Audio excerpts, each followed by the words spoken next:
Então, que bom que os nossos repórteres estiveram lá dentro e conseguiram acompanhar, e é por isso que daqui a pouquinho a gente vai chamar o Pablo para, tudo bem, resumir o que aconteceu, mas também falar um pouquinho dos bastidores que só ele consegue trazer. Enquanto ele está se plugando, então já converso contigo para a gente fazer uma análise, né, do que aconteceu nesses 2 dias, mas principalmente começando com o dia de ontem.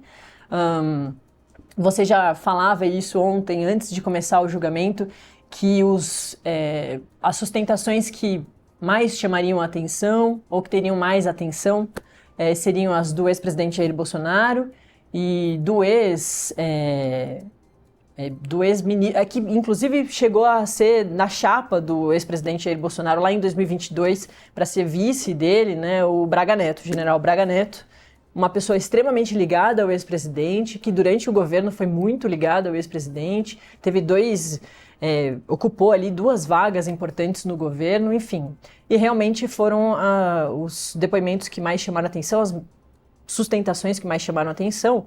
Mas antes mesmo disso, queria já te chamar com o ponto da interação da ministra Carmen Lúcia com o advogado, de nenhum desses dois, com o advogado do Paulo Sérgio Nogueira, um general, que mais pro final ali, ele foi o mais exaltado ali, né, o que falava mais alto e tal, que ele falou em diversos momentos que o cliente dele tentava demover o ex-presidente Jair Bolsonaro, e tentava demover, e a Carmen Lúcia falou, queria pedir licença aqui para perguntar, demover de quê? Só para ficar claro. E aí ele falou, de uma medida de exceção. A gente estava conversando com o advogado agora há pouco, que explicou, né, o que significa isso. Basicamente, é ele dizendo que o cliente dele tinha um trabalho muito difícil ali de fazer com que o ex-presidente Jair Bolsonaro não fizesse o golpe, né? E também mostrando que a defesa está ali indo de encontro ao que até o denunciante, o PGR, falou no primeiro dia, que o golpe só não aconteceu porque Exército, Aeronáutica não embarcaram, né, Serap?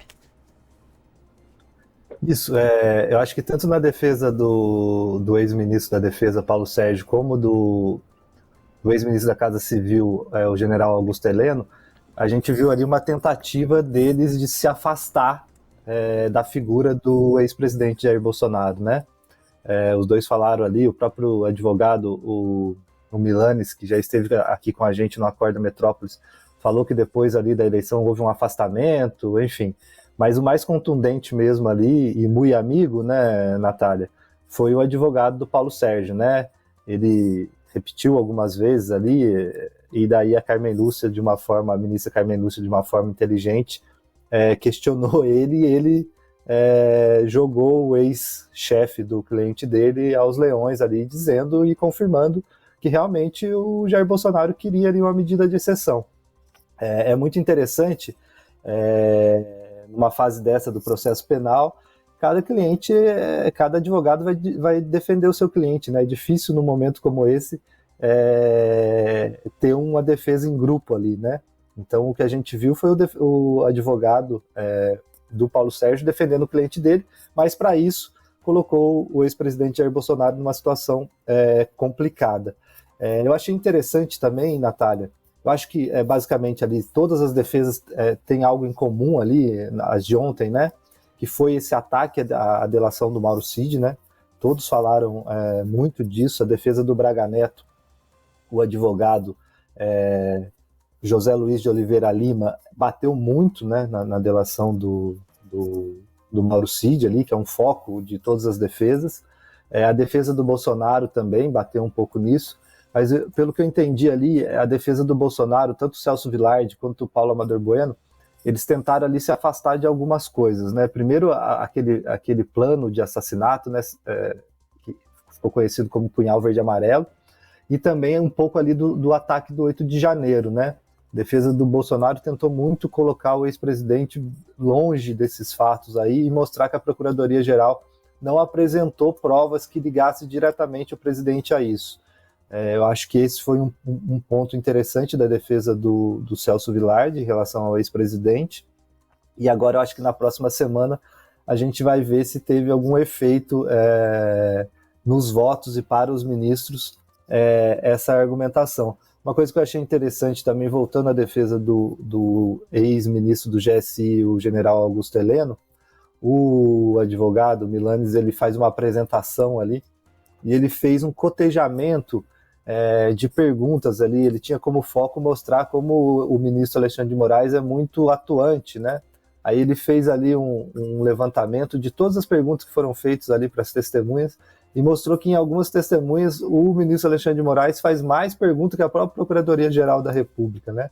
Ali como forma, que é uma coisa que tem batido muito, os bolsonaristas, as defesas têm batido nessa atuação, nesse método de condução dos casos pelo ministro Alexandre de Moraes, atuando muitas vezes como julgador, como investigador, na visão deles, né? Então achei esse ponto interessante também da defesa. E como você falou do Walter, do Walter Braga Neto, né, o ex-ministro, que era o ex-ministro todo-poderoso ali do governo Jair Bolsonaro, tanto que virou o vice dele na chapa, né? E ele bateu muito assim sobre a delação do Mauro Cid, falando que ele deu versões diferentes. Tem aquela questão da suposta entrega de valores ali para o Braga Neto, ele bateu muito nisso, falou do local de entrega disso daí, que não se recordava, da cariação que foi feita, enfim, explorou muito essa questão da delação do Mauro Cid. Todo mundo falou um pouco da delação do Mauro Cid, atacou um pouco ela, mas a defesa do Braga Neto ali bateu um pouco mais. No caso do ministro, do ex-presidente Jair Bolsonaro, também teve uma tentativa ali do Celso Vilardi, do Paulo Bueno, de afastar ele da questão da minuta do golpe, né? Isso é complicadíssimo, porque o próprio ex-presidente fala muito disso, né? Que realmente teve contato, que realmente sabia que isso existia, que isso estava rolando, mas que isso na prática não resultou em nada, né? Eu, num balanço geral do que eu vi das defesas, acho que ainda o julgamento está como começou. Sem grandes novidades, no sentido de alguma defesa apresentar algo novo, ou algum tipo de raciocínio novo, ou algum tipo de argumentação nova que possa demover ali os ministros do que a gente sente que é a posição deles, e não só sente, como vários ali já se manifestaram ao longo do processo também, de alguma forma, e deixam a entender que a condenação é um pouco certa, pelo menos para o ex-presidente Jair Bolsonaro, por Braga Neto, para esses nomes principais ali. Eu acho que a partir da semana que vem a gente vai, obviamente, entender melhor como cada ministro vai se posicionar, como cada ministro vai analisar cada um desses pontos, e a partir desses pontos, e isso que eu falei, delação do Cid, a proximidade com esse plano aí do punhal verde e amarelo, que é uma coisa bem grave, que envolve assassinato, enfim, a questão da proximidade com a minuta e a questão de como vão tratar os ministros esse vai e vem do Mauro Cid no acordo de colaboração. Eu acho que são esses os principais pontos que, ao que os ministros forem analisando, a gente vai entender o que vai ser construído lá na frente na dosimetria da pena. Eu acho que a gente entendendo na argumentação deles como eles entendem esses fatos, a gente vai depois ver isso lá na frente, quando eles falarem, olha, por esses fatos eu voto assim, assado, e a dosimetria é essa. Serapião, tem um ponto também que acho que é importante da gente reforçar, que tem tudo a ver com o que você cobre, que alguns advogados falaram que não tiveram tempo de ver todas as provas, porque eram muitas, né? Tiveram críticas ali à Polícia Federal, além de falar sobre a presença ali e a importância do ministro Alexandre de Moraes, né, de ser até vítima, né, uma possível vítima, mas também julgador, um juiz desse caso. Mas também teve críticas a isso, né, a reunião das provas, o tamanho do processo todo, e também críticas ali, de certa forma, à Polícia Federal, né, como a Polícia Federal vem divulgando as provas, enfim, que também são pontos que vira e mexe aparecem nessas grandes defesas, né? Sim, nesse caso específico, se fala, né, eu já ouvi de advogados de 70 terabytes em material, né? Obviamente não é tudo isso que tem coisas relacionadas diretamente ao caso, por causa de uma questão técnica mesmo. Você quebra de sigilo telemático. Imagina, você quebra a sua nuvem do Google. Eu, pelo menos, tenho muita coisa armazenada de documento, não documento meu, mas do dia a dia de operações, de algumas coisas, eu tenho armazenado numa nuvem, vamos supor. Quebra isso. Tem uma parte ali que pode ter a ver com a investigação, mas tem uma parte de fotos, de coisas da vida pessoal dessas pessoas, né? Então, desses 70, não é tudo dos 70 terabytes que tem a ver. Mas a reclamação deles é que, para que eles possam ter uma posição, querendo ou não, eles precisam analisar tudo isso. E o que aconteceu nesse caso é que as defesas, no primeiro momento, tiveram acesso não à totalidade disso, mas os relatórios que a Polícia Federal fez a partir disso. E para eles, o relatório da Polícia Federal é feito com uma visão de quem quer achar aqueles elementos para confirmar uma hipótese criminal que está sendo investigada. É um pouco do argumento do Matheus Milandes, do ex-ministro do GSI, Augusto Sereno, quando ele fala aqui para a gente que a polícia analisa a caderneta que tinha as anotações, mas analisa uma página, não analisa outra. Então, para ele, tinha que ter a totalidade. Esse é o argumento das defesas. Mas isso acontece na maioria das investigações. O que acontece nesse caso é que eu acho que, como esse caso é um caso mais célere, o Supremo Tribunal Federal deu uma celeridade maior para ele, o tempo para análise desse material realmente foi mais curto que na média dos outros processos. Normalmente tem a investigação, tem a denúncia, e esse julgamento da denúncia demora um tempo maior. Esse caso é um caso que está sendo um tempo muito mais rápido que a média dos processos penais brasileiros. Isso é fato, e isso se dá pela uma postura do ministro Alexandre de Moraes, que é muito ágil mesmo. Como ele domina muito o caso, acompanha o caso desde o início, sabe de tudo que tem ali, ele consegue dar uma agilidade muito grande para isso. Então, esse ponto das defesas é basicamente isso. Eles falam que eles não conseguiram ver o todo, que eles acham que ali dentro, além dessas provas, desses indícios que a Polícia Federal elenca para indiciar e que depois a Procuradoria-Geral da República usa para denunciar, eles acham que tem outros elementos ali também que poderiam mostrar o sentido contrário disso. Então, esse é o apontamento, mas isso é aquilo. Os ministros já se manifestaram sobre esse tema, já disseram que foi dado acesso a tudo e que eles tiveram o tempo hábil para analisar. Então, creio que esse tema não vai ser um tema que possa mudar alguma coisa ali no voto ou no futuro do julgamento, porque, querendo ou não, todo mundo ali acho que já se manifestou e já disse que está tudo bem ser dessa forma. Mas é fato, é muito material, e as defesas, num primeiro momento, tiveram acesso ao que a Polícia Federal fala sobre esse material, não à íntegra do material.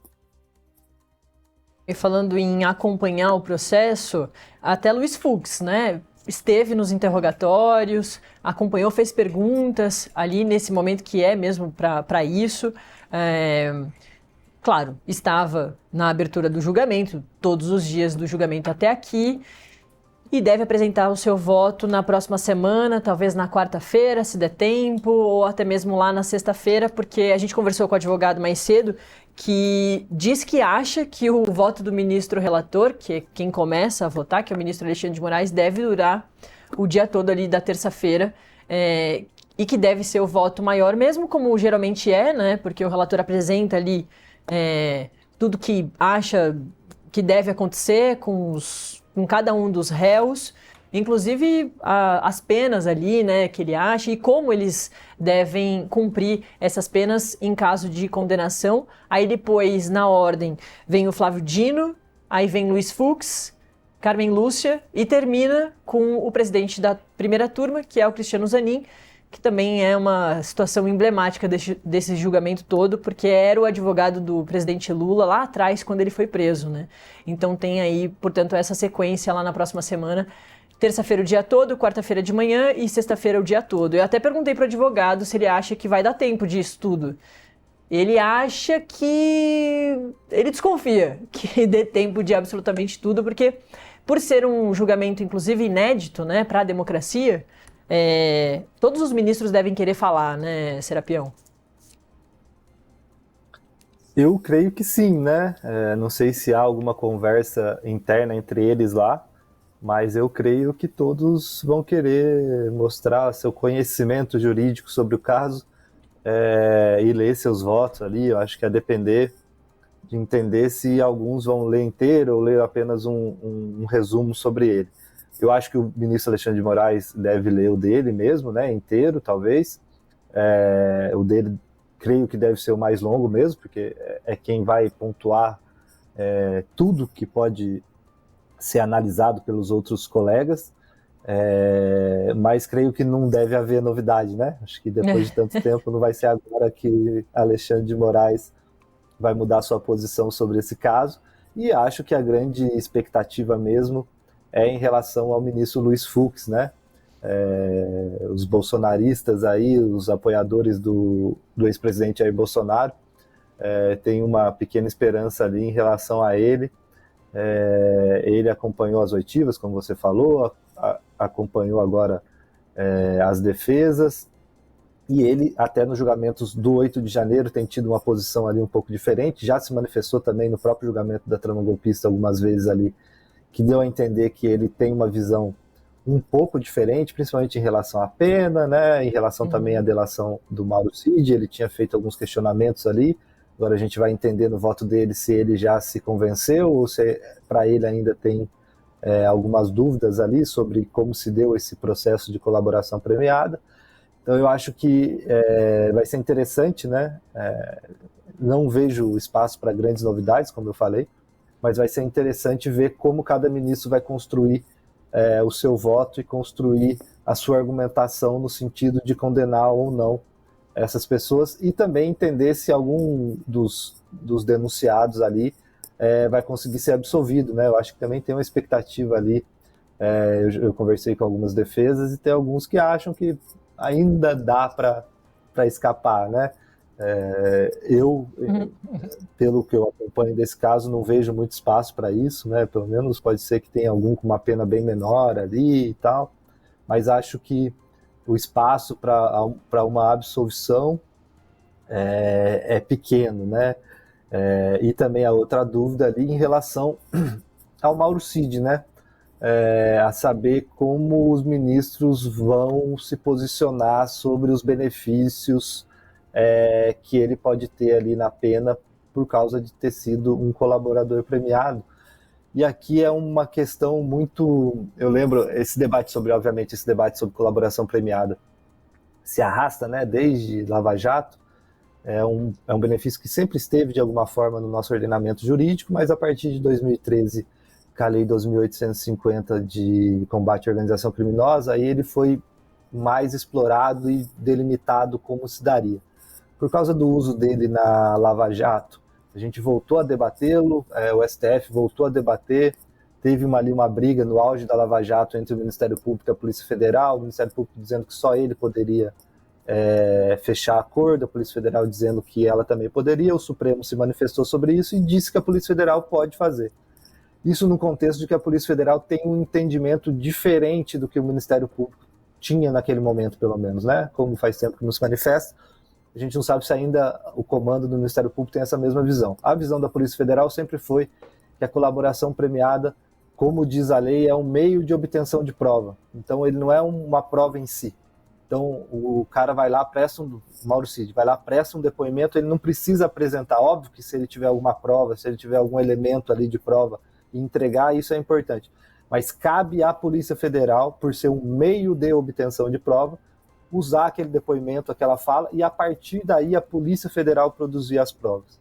E é o que a Polícia Federal diz que fez no caso do Mauro Cid, e é por isso que tem esses depoimentos. Para a Polícia Federal, como a Polícia Federal ela não negocia um benefício, na Lava Jato aconteceu muito isso, só voltando. O cara ia lá e falava, eu quero fazer um acordo, vou entregar isso, tenho isso de prova. O Ministério Público já fechava um acordo com ele, prevendo, olha, já que você fez isso, você vai ter a pena tal, vai ter isso, antes de acontecer o processo. A Polícia Federal dizia, isso não pode acontecer, você não paga antes de receber. Então, e o recebimento se dá na hora do processo, se aquela colaboração foi válida, contribuiu para o processo. Então a Polícia Federal entende que a colaboração premiada é uma construção. Então ele vai falando, a Polícia Federal vai investigando, se ele mentiu, se ele omitiu, a Polícia Federal vai pontuando aquilo. Olha, igual fez no caso do Mauro Cid, em algum momento falou, olha, Alexandre de Moraes, pelo acordo nosso, ele ficou de falar isso, e nossa investigação mostrou que ele omitiu isso. É quando o Mauro Cid é chamado e depois presta aquele novo depoimento. Então a Polícia Federal, muita gente vê nisso um recuo, uma mudança de acordo. Para a Polícia Federal isso é um processo da colaboração premiada, que vai ser beneficiado, o cara vai ser beneficiado ou não lá na frente, durante o processo judicial, na hora da sentença, que daí os juízes vão decidir, olha, de acordo com o que você colaborou, você merece isso, ou você merece isso, ou você merece aquilo.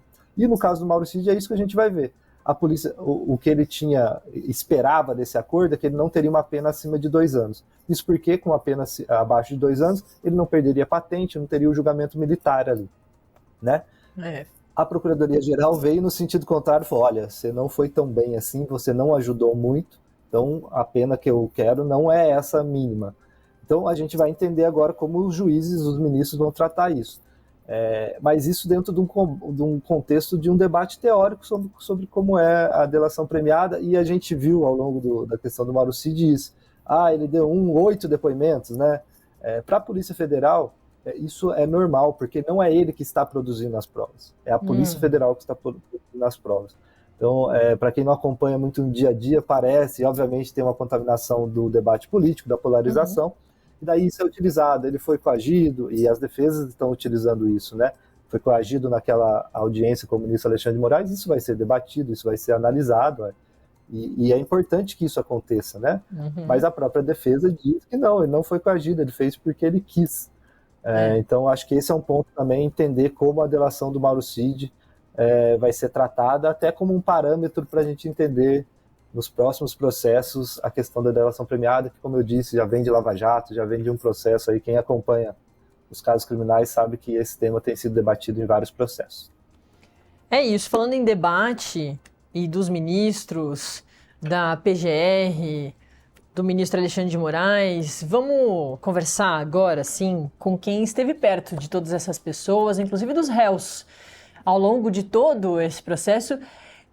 No julgamento, o Pablo Giovanni, que está aqui no estúdio comigo, eu achei que ele ia ser plugado, mas é por isso que demorou um pouquinho mais. Pablo, bom dia, viu? Mas, Pablo, o único réu que apareceu nesses 2 dias foi o Paulo Sérgio Nogueira, né? General, que foi ministro da Defesa do ex-presidente Jair Bolsonaro, e só foi no primeiro dia. Já no segundo dia já não foi mais, e a gente deve seguir dessa forma, né? Sem os réus aparecendo. Bom dia, parabéns pelo trabalho, que está meio no meio, na verdade, né? Ainda tem muito chão pela frente. Bom dia, Nath, bom dia, Serapião. Pois é, né? O julgamento, essa primeira etapa do julgamento teve início na última terça-feira, dia 2. Como você bem salientou, né? Só apenas o general Paulo Sérgio compareceu ao plenário da primeira turma para acompanhar o início dos trabalhos, né? Com a questão da manifestação do parecer, da condenação, nesse caso pelo PGR, Paulo Gonet. Gonet salientou que toda essa questão da trama golpista tinha como o chefe, o líder, o ex-presidente Jair Bolsonaro. E o general Paulo Sérgio acompanhou presencialmente. Existia até um inesperado, né, que o ex-presidente pudesse comparecer ao julgamento, mas a defesa do ex-presidente acabou contando pra gente da primeira turma que o ex-presidente não vai comparecer a nenhum dia do julgamento. É bem provável que, caso ele venha a aparecer, seja no último dia, no dia 12 de setembro, quando deve ser proferido, né, o resultado do julgamento, seja pela absolvição ou seja pela condenação dos réus. E existe esse receio, né, de que com o voto do ministro Alexandre de Moraes abra-se já uma longa margem já para uma condenação do ex-presidente. O ministro Alexandre de Moraes vai volta dos trabalhos no próximo dia 9, terça-feira, volta com o voto do ministro. O ministro já deixou muito bem claro, deu até um pouco do indicativo ao ler o relatório da ação penal, que deve sim pedir a condenação dos réus, salientando toda a peça acusatória da PGR, que pediu não só a condenação do ex-presidente, mas de todos os outros envolvidos, e também a questão da delação premiada do ex-ajudante de ordens Mauro Cid, que Cid fechou um acordo com a Polícia Federal, só que na avaliação de Paulo Gonet, Cid não contribuiu tanto com a investigação, não foi tão prestativo assim na fase de produção de provas, e por isso Paulo Gonet meio que não quis fechar o acordo firmado inicialmente pela PF, que dá todas as garantias para que Mauro Cid tenha uma pena menor que os demais réus. A semana que vem não há nenhum indicativo de que nenhum outro réu vá comparecer. Paulo Sérgio, general do Exército, veio na terça-feira. Ele não acompanhou a sustentação oral do seu advogado, que acabou sendo feita ontem, no final da manhã. A defesa de Paulo Sérgio, inclusive, meio que dentro do Supremo, meio que deu um indicativo, seguindo uma linha totalmente contrária aos demais réus, meio que colocando o ex-presidente como chefe da trama golpista. Tanto é que até o fim da sustentação oral de Paulo Sérgio, da defesa de Paulo Sérgio, a ministra Carmen Lúcia meio que fez uma indagação, perguntou se o general queria demover o ex-presidente, trabalhou para isso, e a defesa do general meio que salientou que o intuito do general era sim trabalhar para que o ex-presidente não pudesse seguir outras vias que não seria a via corretamente, né? A via constitucional que está previsto na lei, que no caso é o âmbito dessa ação penal, que é a trama golpista. Semana que vem volta com o voto do ministro Alexandre de Moraes. Posteriormente a isso vem a ministra Carmen Lúcia, que é a decana da primeira turma, posteriormente o ministro Luiz Fux, e concluindo com o ministro Flávio Dino. E aí ainda tem a questão também do voto do ministro Cristiano Zanin, que é o presidente da turma, né? E se seguir o entendimento de que é pela condenação do ex-presidente, no caso, com a primeira turma tem 5 ministros, a maioria, caso seja, né, por entendimento dos ministros, que é 3 votos, o ex-presidente, nesse caso, seja pelo voto pela condenação, acaba sendo condenado no âmbito da trama golpista. Mas é claro que esse desdobrar só teremos na semana que vem. Mas o que a gente recebeu de indicativo, conversando com alguns colegas, com alguns ministros, auxiliares de alguns ministros do Supremo, é que esse julgamento deve ser concluído no dia 12, e que a chance de o ministro Luiz Fux, que é o ministro que mais diverge, né, do ministro Alexandre de Moraes, que é o relator dessa ação penal no Supremo, é que o ministro Luiz Fux não deve pedir vista, mas deve fazer algumas considerações, algumas indagações. Vale salientar que o ministro Luiz Fux, durante esse processo, ele questionava os acordos de delação premiada de Mauro Cid. Mauro Cid fez mais de 10 depoimentos à Polícia Federal, algumas vezes contava assuntos que não tinha contado inicialmente, divergia, foi até um âmbito dessas alegações de ontem, especialmente da defesa do ex-presidente e de Walter Souza Braga Neto.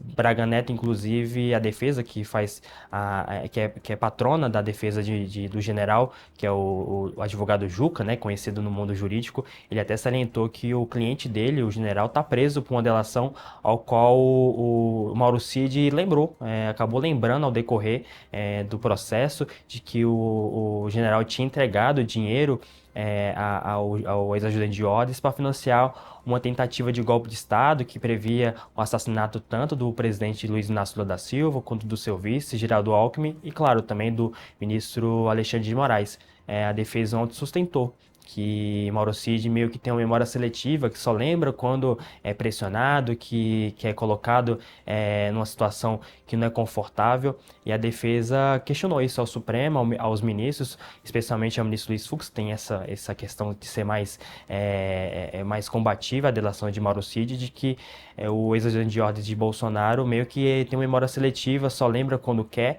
e acabou colocando o general no meio dessa trama golpista. Inclusive é por este motivo que o general está preso até então, quando ele foi alvo de uma operação da Polícia Federal em dezembro do ano passado. Então, assim, a construção que ontem, nas sustentações orais dos advogados, foi muito focado, que é a questão do que Mauro Cid contou à Polícia Federal, que contou ao Ministério Público, e que esses vários acordos que o ex-ajudante de ordens fechou com a Polícia Federal e com o Ministério Público ainda traz brechas, e que Mauro Cid ainda não pode ter contado contado tudo que sabe ou pode ter omitido algumas informações ao decorrer dessa ação penal. Ô, Pablo, conta pra gente um pouquinho do que só você e os outros colegas da imprensa, inclusive Manuela Alcântara, José Augusto Limão, os nossos outros repórteres que estavam lá dentro, né, em alguns momentos, em diversos momentos desse julgamento, que só vocês podem contar, de bastidor, como é que estava ali o clima, os ministros, entre as defesas, conversavam ali ao longo das sustentações, ou não, estava todo mundo muito focado, o pessoal dava risada em alguns momentos, o advogado do Paulo Sérgio, né, fez algumas colocações ali que geraram, inclusive, interações não só com a ministra Carmen Lúcia, mas no momento que ele citou a sogra, né, o ministro Flávio Dino conversou com ele ali. Como é que estava esse clima nos 2 dias? Se o primeiro dia foi um pouco mais tenso, porque começava, e o segundo dia foi um pouco mais tranquilo, como é que estava isso, o clima lá dentro do plenário? Da primeira turma, as defesas, especialmente de Mauro Cid, afastado dos demais, né? Claro que Mauro Cid delatou todo o esquema, suposto esquema, né, da trama golpista. Então, assim, existiu muita interação entre advogados de Bolsonaro, de Walter Souza Braga Neto, até os advogados também de Almir Garnier, ex-almirante, almirante das Forças Armadas, ex-comandante da Marinha. Então, assim, existia essa troca entre as defesas, mas a defesa de Mauro Cid afastada dos demais, porque Mauro Cid delatou o esquema, e existia todo esse receio de, por exemplo, falar alguma coisa em uma conversa informal entre os advogados e, por exemplo, dar meio que um ataque, um poderio ofensivo na hora da sustentação oral de Mauro Cid, e tanto é que as sustentações orais de todos os advogados são totalmente opostas ao que Mauro Cid colocou a defesa de Mauro Cid colocou na hora de sustentar, que Mauro Cid defendeu tudo que ele falou durante a ação penal, durante o trâmite do inquérito da Polícia Federal, a tramitação da ação penal por parte do Ministério Público, que foi o formulador da denúncia. Então, assim, existia essa separação. Parte dos advogados junto com o ex-presidente Jair Bolsonaro, uma interação, uma troca para saber, por exemplo, teve até um bate-papo informal durante uns intervalos do primeiro dia, que foi o dia mais tenso, que foi a volta do almoço para a segunda etapa do julgamento, de que existiu o advogado do ex-presidente Paulo Bueno, o Demóstenes Torres, que é advogado de Almir Garnier, e também a defesa também do general Paulo Sérgio, estavam juntos conversando em um bate-papo meio que informal com a imprensa, falaram que basicamente Mauro Cid mentiu o tempo todo e que o Supremo Tribunal Federal, especialmente o ministro relator, Alexandre de Moraes, meio que fechou os olhos porque Mauro Cid falava, que Mauro Cid teve várias oportunidades de se explicar e os demais réus, em algumas ocasiões, acabaram sendo presos, não puderam se explicar ao decorrer da ação penal. A questão, por exemplo, daquela conta que o Mauro Cid acabou conversando com o advogado, supostamente, né, segundo a meta, que estaria vinculado ao e-mail de Mauro Cid, e que essa conta acabou tendo interações com o advogado de Marcelo Câmara, Eduardo Kuntz, e que na avaliação da defesa do ex-presidente Jair Bolsonaro, essa troca de mensagens ao qual Mauro Cid meio que externava o que ele tinha dito em delação premiada ao advogado, já seria o principal ponto de uma rescisão de delação, ao qual derrubaria todo o esquema, toda a alegação de que Mauro Cid tanto encrencou Walter Souza Braga Neto, o ex-presidente, e os demais réus. Então a defesa conversava sobre essa questão de que Mauro Cid descumpriu o acordo de delação premiada com a Polícia Federal ao ter essas conversas informais por meio do Instagram com Eduardo Kuntz, que é o advogado de Marcelo Câmara. Então, assim, a defesa ali nos bastidores, ali em conversas informais com a imprensa, sustentava que isso já acarretaria numa rescisão de delação, mas não foi o entendimento do ministro nem da Procuradoria-Geral da República, que entendeu que, apesar desses termos, que inclusive é alvo de um inquérito da Polícia Federal, a delação deveria ser mantida, mas claro, né, que Paulo Gonet, inclusive, nas suas alegações finais, colocou que, por Mauro Cid não ter sido tão prestativo ao decorrer da ação penal, os benefícios da ação penal, do acordo de delação premiada, não seriam seguidos. Outro detalhe também bastante importante, mas dentro já de uma sustentação oral, foi a sustentação oral de Almir Garnier, da defesa de Almir Garnier, que a gente fez até uma reportagem para o portal, que Almir Garnier gastou 22 minutos, né, para defender, brincar, né, assim, a gente entendeu ali dentro dos bastidores do Supremo que ele utilizou 22 minutos para comentar assuntos adversos à ação penal. Ele fez elogios a ministros do Supremo, brincou com o ministro Flávio Dino, Luiz Fux, até comentou, né, que lamentou tristemente de que o ministro Luiz Roberto Barroso pode sair do Supremo ao fim desse mês. Então, assim, fez alegações totalmente opostas ao seu cliente, e dentro desse todo esse enredo, né, de construção, de falar coisas que não cabiam dentro da ação penal, dentro da defesa do almirante, a defesa gastou 22 minutos. Foram alguns detalhes, né, que chamaram bastante atenção para a gente ali no Supremo, algumas brincadeiras também entre o ministro Alexandre de Moraes, que algumas vezes até comentava com a ministra Carmen Lúcia, de que, como são as sustentações orais, os ministros não podem interromper os advogados, mas o ministro Alexandre de Moraes às vezes até brincava com essas brincadeiras, ria dessas brincadeiras, como foi o caso também do caso da defesa do Paulo Sérgio também, que até chegou a comentar sobre a sogra, que o ministro falou que se a sogra ia brincar de punhal, assim, relacionada à ação penal. Então, assim, foram os momentos de descontração dos ministros, mas a construção dessa ação penal deve sim se desenrolar na próxima semana com o voto de Alexandre de Moraes e prosseguindo também com os demais ministros da primeira turma, que devem sim concluir esse julgamento até o dia 12, sem pedido de vista por parte de Luiz Fux. Perfeito. Pablo Giovanni, um dos nossos repórteres que acompanharam aí ao longo desses dias todos e que vão continuar acompanhando. Pablo Giovanni ao lado da Manuela Alcântara e do José Augusto Limão. Eles que ficam vendo as costas dos advogados, né, ali no púlpito, mas de frente aos ministros, então eles conseguem reparar uma coisa que a gente não consegue na transmissão, porque a gente fica assistindo muito mais o rosto dos advogados, né, e os ministros apenas quando eles fazem algum tipo de interação. Então, tá aí alguns dos bastidores que o Pablo traz pra gente, esses bastidores curiosos de como eles riam ali, faziam comentários entre eles. Tá certo, então, Pablo, um ótimo trabalho. Hoje é um dia um pouco mais tranquilo pro Supremo? Hoje a gente não tem pauta no Supremo, né? A gente tem a sessão plenária de tarde, mas nada em âmbito de julgamento, de ação penal. E sim, a próxima semana aí que volta os trabalhos da primeira turma, e aí que volta também a confusão lá no plenário da primeira turma do Supremo. Perfeito. Então tá, um ótimo trabalho, um bom dia. A gente volta a se falar lá na terça-feira. Eu continuo aqui com o Serap, mas só para a gente também se despedir e chamar o pessoal para essa grande cobertura que a gente vai continuar fazendo a partir de terça-feira, dia 9 de setembro. O julgamento começa às 9 da manhã, mas desde 7 estaremos juntos aqui, né, Serapião? Isso. Na próxima semana de novo vamos madrugar para estar aí no estúdio comentando e acompanhando os desdobramentos do julgamento. Esperando que termine mesmo na sexta-feira, né?